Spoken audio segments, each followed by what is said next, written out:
I've been getting hit with non-stop YouTube ads for Framer, and honestly, they got me. So I tested it. I've tried dozens of website builders and I had to see if Framer really stood out. Some parts of Framer seriously impressed me, especially how fast you can build something beautiful, but it's not all smooth sailing. Framer definitely has a few downsides you'll want to know before you use it. Framer is a visual no-code website builder for designers and startups. Think Figma or Photoshop for websites. It offers a drag-and-drop editor, smooth animations, and some built-in CMS and SEO capabilities. More on that later. And of course, you can publish a website in just one click. Basically, a website builder. Framer is not the cheapest tool around. It is true that you can start at $5 a month, but when you look into the small print, you'll see that you will only get 2 pages and you will only have 3 days of version history. That means that you will only have 3 days to revert to a previous version of your website. The cheapest plan also doesn't include CMS collections, and that's how you would create dynamic content with different templates. Let's say blog posts or testimonials that you need them to follow the same layout. And when you move to higher plans, you'll see that the price starts to increase quick. That is $15 a month for the basic plan or $30 a month for the pro plan. I have to say, the platform is really easy to use. That's how your backend will look. You just come into new project. We can give it a name, Dave's Screen, and you can start working on here. One of the features that really got me is the wireframer.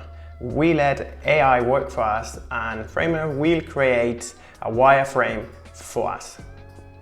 As you can see, it's created the wireframe for Dave's Grill. That's not all. I could also ask it to tweak it. For example, I can see that Framer hasn't included a picture of the chef, so let me add it in. Please include a section about, and Framer will go on and analyze our prompt and adjust the wireframe as required. This is the section that it has added with a big placeholder for the picture of Dave, the chef. You could now tweak everything up and make it your own website. You could change anything, the color, the font, animations, the spacing, the layout, pretty much everything. But the easiest would be to see if there's a template that you already like that you can tweak. We head over templates. I have to say that Framer's templates are really nice, really good looking, as you can see. One drawback is that there's many that are free, some of them come at a price. So if you wanted a free template, we only need to say free here and see what options we have. Here, a template for a burger restaurant. That's going to be perfect. We copy the project, and then we have here the templates that we can tweak to our needs. I have to say these templates are very organized because the author has added a YouTube link explaining how can you customize this template more. However, let's go the cowboy style and start working on it. Let's modify in a couple of clicks the whole look and feel of this template easily. I like the white background, let's not change that. I don't mind the green one, but just for the sake of changing it, you could see how we could go for maybe a purpley color. Yeah, there you go. But that's not the only thing we could change out of the box. We could change the text very easily, all of them. So we could decide that we want heading ones to be what font? Aqua-like sedan. And then maybe headings to also, but we want the body to be maybe in Roboto. And you can see now it has changed completely. Now the look and feel of the website is totally different and we change only 2 things.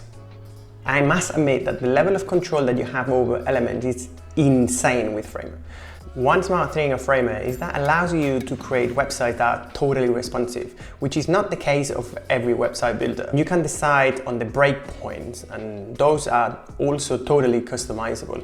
So you can adapt to different screens and your designs and your particular needs.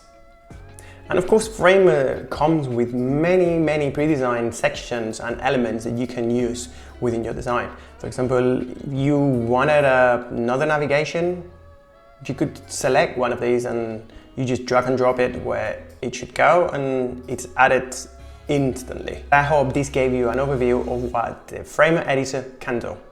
Now, I want to talk about what's not so cool about Framer, because as I said at the beginning of the video, not everything shines. And most of the limitations have to do with a problem that many website builders have, which is the lack of control of the backend.